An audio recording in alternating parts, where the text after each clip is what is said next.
Bien-aimé, ce matin, j'aimerais te rappeler qu'il y a une arme que très souvent les chrétiens nous oublions lorsque nous nous trouvons dans des situations difficiles, lorsque nous nous trouvons en face des événements qui de fois nous dépassent, c'est vrai.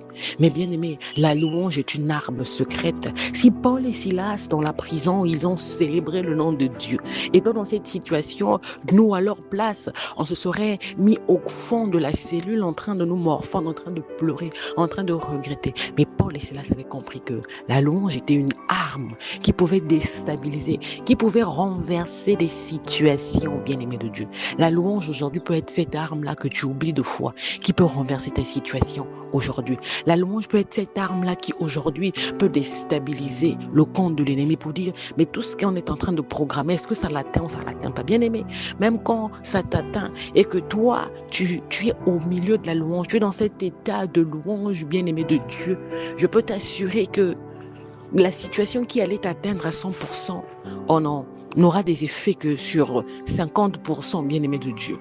Ou encore, du moins, il n'y aura aucun effet parce que tu as compris que la louange devient comme une protection pour toi. La louange devient comme un moyen de changement de situation pour toi. La louange devient comme, on va dire, cette tenue-là que tu revêts, qui devient comme un parapluie, un antiballe. Ça te protège, en fait, bien-aimé de Dieu. Ce matin, j'aimerais dire à quelqu'un que la louange également est ton arme secrète, bien-aimé de Dieu. Cette louange que tu fais de tout ton cœur, où tu mets Dieu en avant, où tu le célèbres pour dire que au-delà de mes situations, toi, tu es bien au-dessus. De mes problèmes qui me tracassent, toi, tu es bien au-dessus. Tu élèves le nom du Seigneur, tu le célèbres, tu le loues, tu l'exaltes, tu le bénis tous les jours. Bien-aimé de Dieu, c'est une arme puissante, bien-aimé de Dieu. Ce matin, j'aimerais dire à quelqu'un, mets la louange en premier pour la journée d'aujourd'hui. Célèbre-le. Ne pense pas d'abord à tes problèmes, ne pense pas à tes situations qui te dépassent. Mets la louange, célèbre-le, exalte son nom, bénis son saint nom, d'abord pour le souffle de vie qu'il t'a donné. Parce que ce n'est pas acquis, bien-aimé de Dieu. Tu ne vaux pas plus que toutes les personnes qui nous ont quittés ce matin. Tu ne vaux pas plus que toutes ces personnes qui sont dans les lits d'hôpitaux en ce moment, dans des états critiques. Non, c'est une grâce que Dieu t'a faite.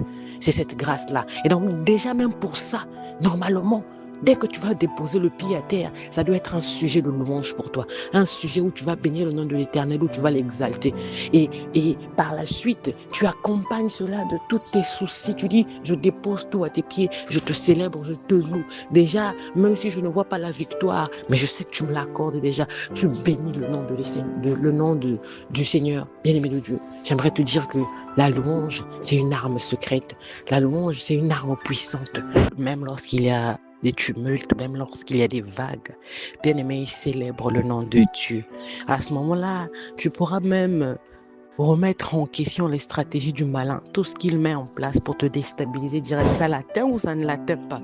Parce que tu as compris que Dieu siège au milieu de la louange. Ici, dans le psaume 145, on dit que je t'exalte, ô mon Dieu, mon roi, et je bénirai ton nom à toujours et à perpétuité. À toujours et à perpétuité. Donc, c'est toute une vie. Et dans toute une vie, il n'y a pas toujours que du bonheur. Dans toute une vie à perpétuité, il n'y a pas toujours que des beaux jours. Il y a également des mauvais jours. Il y a également des jours tristes. Il y a également des jours où vraiment tu ne te sens pas bien et tout ce qui va avec, tout son lot qui va avec. Mais dans tout cela, même quand ça ne va pas, je le ferai. Même quand ça va, je le ferai.